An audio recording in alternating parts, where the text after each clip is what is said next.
Took me 20 years to master this endgame strategy that I'm gonna share with you in this video, and immediately afterwards you're gonna play endgame so much better. So here I have started with the move knight to e5. It's an incredibly important game for me, the last game of my tournament. I'm fighting for the first place and I only need to win. I'm playing as black against one of the strongest female players in Germany, Jana Schneider, and I'm playing here knight e5 because I want to exchange the queens. It's so much simpler when you have this stress of the last round, when you're fighting for the first place. Like one mistake and you're out, and I had such experience before. If you're following this channel, you know that. So here I have played knight e5 to threaten knight xf3 and winning the queen, and basically white has no other choice than take my queen, but then I take back. Of course, I don't take back the queen, then I lose the knight. I first do it with a check, intermezzo move, and then I take back the queen, and we have the endgame. It seems like how on earth can you outplay your opponent starting from here in this endgame? Seems impossible. But with the strategy I'm gonna share with you, you're gonna beat everyone in the endgame under 2000 elo if you use it the right way. So here it goes. My opponent plays here bishop g5. I mean, she is better than 99% of all of the chess players, very advanced players, so she knows her stuff. And this move, bishop g5, is absolutely not that simple, as you might think about it at first glance. It creates threats. And this is the first step that I want you to learn. It applies in general in chess. The more threats you create, the more difficult it is for your opponent to handle it. And so the more chances you're gonna have, because you apply pressure. You make life more complicated for your opponent. It's essential to understand that if you are making just normal moves, yes, it might be simple for you, but it's also simple for your opponent. So instead you want to create problems. What kind of a problem this move creates? Well, all sorts of it. She has those ideas to play e5 and then followed up by bishop takes e7 and knight e4. She has an idea to play knight b5. She has an idea to play bishop takes f6.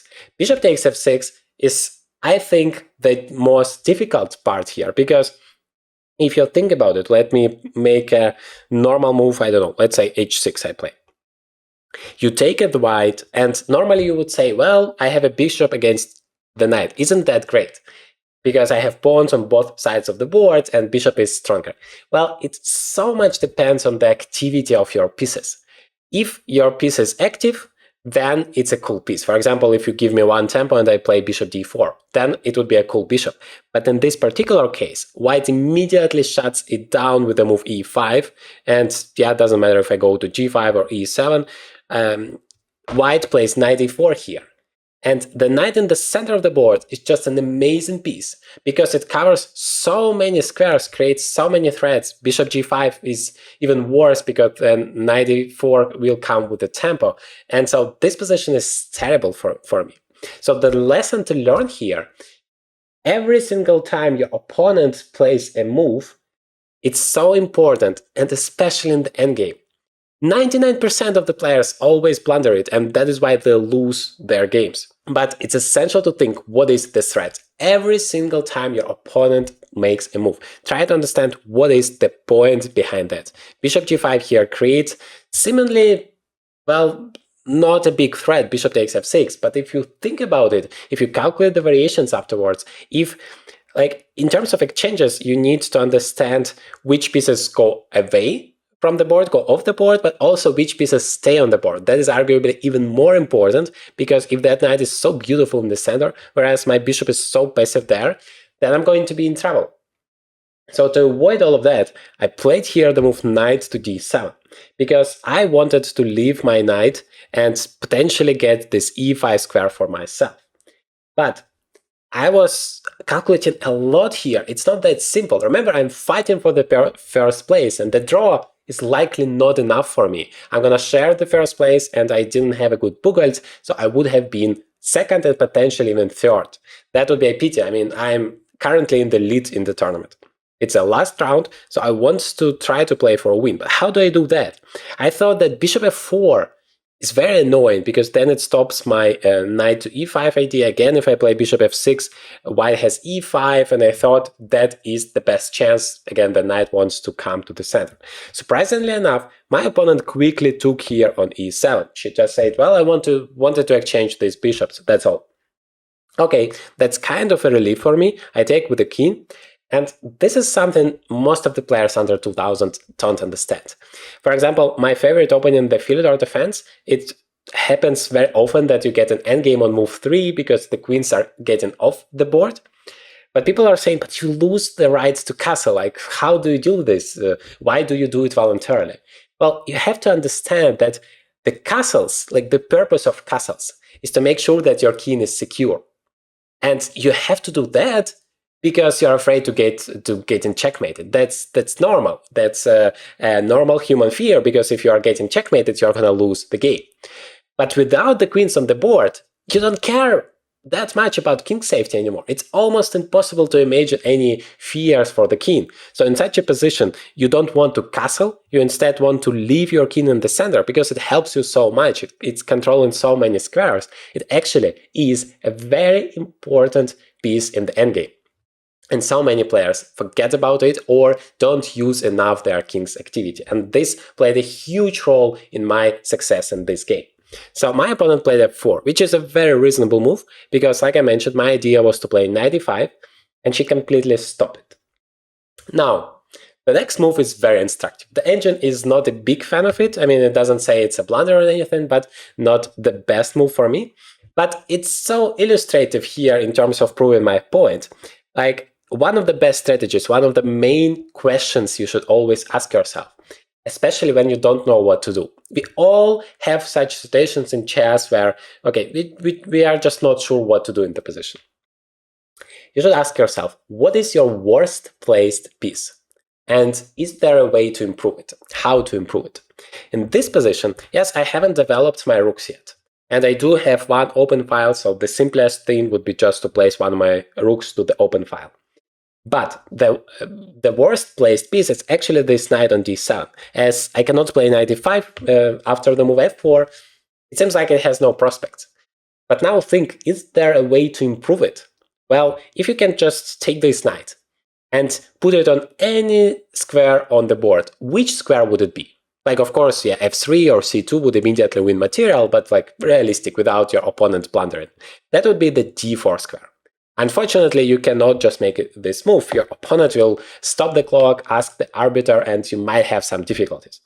But you can make some moves to achieve it. And so I played knight to b8 immediately here, because I want to be as fast as possible to achieve that key square. In the endgame, very often, it's less about concrete calculation. And that is why it's more difficult. That is why most of the players, low-rated players, collapse in the endgames so often. Because you have to improve your understanding of chess strategy, of chess positions, of how pieces are working to be able to improve your endgame technique. And this is exactly why I make this video for you. So I want to improve this knight before my opponent can stop it. I mean, it looks a little bit weird. I'm closing my own rook. Yeah, but I do it just for one move so that I can transfer my knight all the way here to c6. My opponent makes a very normal move, very cool one, just centralizing all of the pieces. There is nothing wrong with that. And I play knight c6. Now, the reason why the engine is not so happy with my idea, you see that the evaluation is equal here, that's all fine, but my opponent, and she found it, the best move, this move knight to d5, sacrificing this knight. I mean, it looks absolutely amazing. If it weren't for this move, then of course I just go straight to d4, or she has to go back to like e2 and cover that, but that's a very passive mindset. You normally don't want to do that. But this move knight d5 is very tricky, because if I take it, well, then you see the power of those centralized rooks. She's gonna just take it back with the e-pawn, giving me a check, then she's gonna take back on c6, and even my king is not that secure anymore. This is one exception where your king might get into trouble if you open up the position too much, and if your opponent's pieces are going, for example, the 7th rank is always the best for the rooks to get to, and in this variation it's very possible that that's gonna happen, and then I might get into trouble, or at least I'm gonna lose a lot of pawns.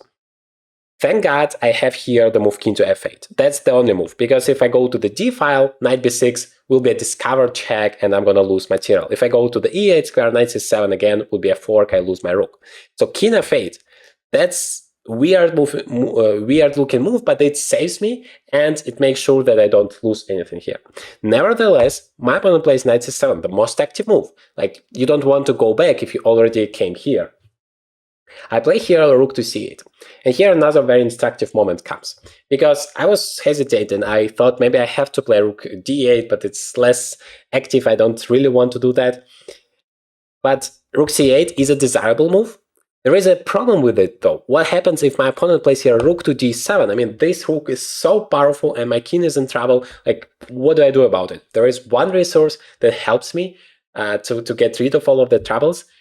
That's the move knight to b8. Oops, that's not how you make moves.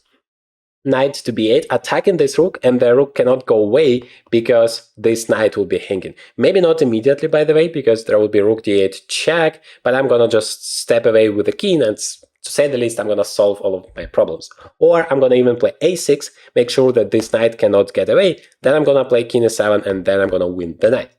But there was a problem here. I was really worried about it, that she can play knight takes e6 with a check. I have to take it. And then she plays rook takes b7. She already gets 2 pawns for the piece. And you remember the knight is worth roughly 3 pawns. And then a7 is also hanging.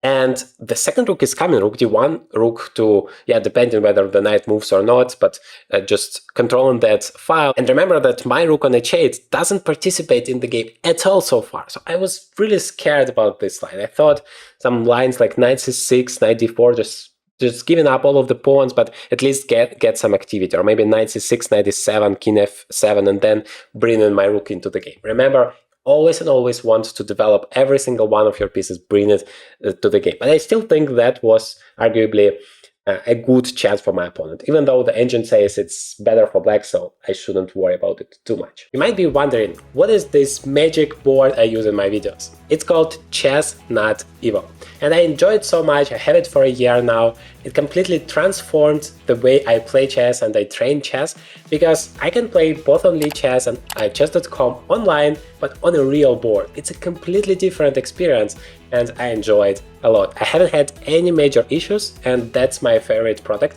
from Chessnut, because I have everything in one place. I have my books here, I have my studies here, I have my games, but they have so many different products according to your needs and your budget.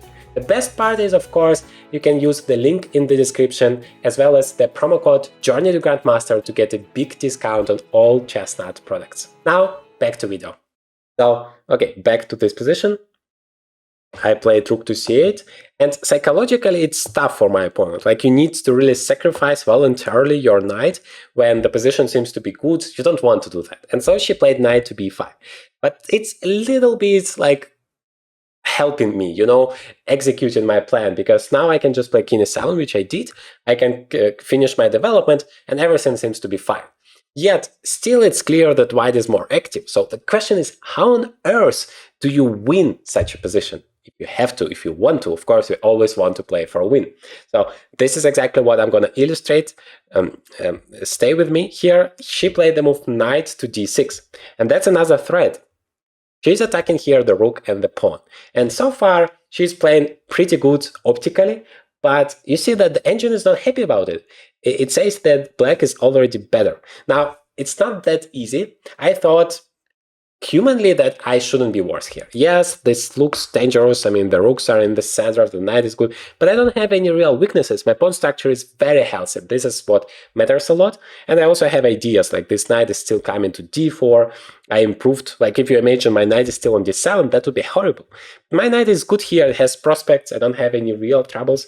I played here rook b8, because if I play rook c7, she can play knight b5 back, and that would be just a draw. She goes e5.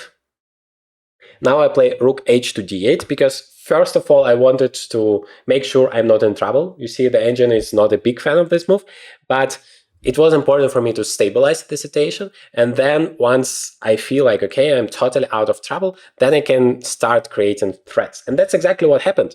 Somehow I saw how my opponent, like who is fighting for the first place with me, is playing. He started to play for a win, and I thought, okay, now I absolutely must win if I want to take the first place in this tournament. And so I was like, how on earth can I play for a win? Well, if you want to put pressure on your opponent, if you want to find a successful strategy in chess in general and in the endgame specifically, you need to find what is great about your position, so your strengths, and what is not great about your opponent's position, so your opponent's weaknesses. For example, here, these pawns are not that stable. And this knight on d6, this is very tricky. Like, the knights in chess are very tricky. It might stand very cool here, like you think it's just the best piece on the board. But actually, it can get into trouble. And okay, first I played b6 here just to make sure that my pawn structure is solid and I don't have any problems at all. That's my strength, by the way, my very strong pawn structure. And then I thought, how can I create problems for my opponent here? And I realized that if I attack this e5 pawn, well, you cannot really do much about it because the knight is going to be vulnerable. And so there is also f4 pawn, which is unprotected, and maybe I can attack that. And so I wanted to combine all of that into one strategy. I started with the move h6 because it doesn't feel like really a threatening move. But in fact, it prepares the move g5, which is not that convenient for you to handle. Like, this pawn structure is not stable enough. My opponent played king to f3, and she wanted just to centralize the king. You know, all of the pieces are active, your king is in the center. What can be better than that? But I would argue it's a little bit not appreciating all of the threats that are coming, because I just continued my plan. I played g5, and like, good luck trying to handle all of the threats. Suddenly, I just made a few normal moves here. It felt in the beginning that white is in total control, but you see that it's just an optical illusion here. The engine says it's better for black because I don't have any weaknesses. And my opponent has troubles here. Like, how do you solve all of that? Already some pawns are hanging here, the e5, the f4. It's not easy to deal with it. And here comes the main point of this strategy I want to share with you. You want, on the one hand, you want to be patient, because in the end game, you don't want to rush, you don't want to cash in very cheap. It might spoil all of your advantage and spoil all of your winning chances. So you want to be patient, but at the same time, you want to apply as much pressure on your opponent as possible. You want to create challenges. You want to make it not simple for your opponent. And now it's not simple, because like, all of that guys are hanging. And Jana played here rook g1 because she wanted to improve that rook, make it active, create a threat. But yeah, you see that it's a mistake according to the engine. And the reason is it doesn't help to solve that main problem. I played here the move knight to d4 check. Now it's time for me. Notice, by the way, I could have played that move for a long time. I say that I play knight b8 to play knight c6 so that I can achieve that d4 square. But I wasn't in a hurry to do that. That's what I mean by being patient. So the knight on c6 was putting pressure on the e5 pawn, which was important in a huge amount of variations that never actually happened on the board, but that limited my opponent's potential. And now that I'm ready for active actions, only now I do that. They often say if you have a check, maybe you don't want to implement it immediately. Maybe you want to wait with it, because in the right moment, it's gonna achieve a great effect. And also the knight on c6 was useful before. Another advantage of that is that my opponent, every move, has to calculate that check. Like, what's going to happen? Is it dangerous now or a move later? And it takes a lot of pressure, a lot of time from your clock. And if you make that move immediately, then the opponent has to deal with it once and then don't care about it, all of the moves afterwards, because you have already made your move. So the threat is so often stronger than the execution. But here I played it specifically for a reason, that I want to block this d file. And so I can play here the move f6. If I would have played f6 immediately, then white can just take, and the knight is still protected by the rook, so my king cannot take. But now you cannot do that, because the knight is under attack. And all of the pawns are hanging. How do you deal with all of the threats? My opponent took here on g5. and I was going to automatically take it back on h6. This is, yeah, feels like a very normal decision. But I want you to never do that. I mean, checks is not checkers where you are obliged to take back whenever your opponent takes you. Here, you can choose between different options. Sometimes you don't even need to take back at all. In this case, that would be weird. I do need to take something, but the question is, what do I take here? What is the best one to take? And I actually thought I posed the most of the practical questions to my opponent if I take here the pawn on e5. Yes, if you think about the pawn structure, it's horrible now. I have those central isolated double pawns. It's like horrible, but it's not only about the pawn structure in chess. Sometimes you transpose your advantage from one to another. I had a very good pawn structure, very solid. Now I don't have it anymore, but I have a beautiful knight in the center that you never can do anything about it. And I have this open file, F file, that I wanted to take advantage. Also, this knight has no support anymore. It has to go away, which is great for me. She played knight e4. I thought the last chance is to play knight b5 instead and try to exchange my powerful knight, but it's also not a simple move psychologically. But here, I just played the move rook to f8, and now I create a checkmate threat in one. So this is the final step. Once you have built your initiative, once you're ready to attack, then the best case scenario, you attack without any stop. Like every single move, as you could have noticed from the last 3-4 moves, I'm creating a new threat for the opponent. That makes it so much difficult for him or her to deal with all of the problems. That increases your chances to win the game, because if you create so many threats, it's more difficult for the opponent to deal with it, and the chances that he or she is going to make a mistake are huge, because we are all human beings. We don't play perfect chess, we make mistakes. And so this is the point. And yeah, good luck trying to find the right move here. My opponent played rook to d3 to stop the checkmate, because now the d2 square is available for the king. Yet I still go for it, rook f3. Notice I don't take that pawn back. Again, you never want to automatically just, whenever your opponent takes, take it back. No, start with the most active opportunities. Checks, captures, and threats. King to d2. And I'll just step back to f4. Notice that my rook was on f8 before that, so I improved its position. And now I create a double threat. I threaten to take the knight on e4 and to play knight f3 with a fork, winning the rook. I was anticipating my opponent to sacrifice some material with rook e3 or g takes h, whatever. She played instead king to e3, and unfortunately it's a blunder, unfortunately for Jana here, because you cannot just deal with all of the threats anymore. Now I play knight to f5 check back, and the problem is the king has to go away, and then I win that knight, and the game, you just don't have enough counterplay. So this is the strategy. You see that it happened actually very fast against a very strong opponent. So if you are going to use it in your games against anyone under 2000, well, chances are you're going to win so many more games. In this video, I go even deeper into this strategy and show you a very instructive example of how to outplay anyone in the endgame.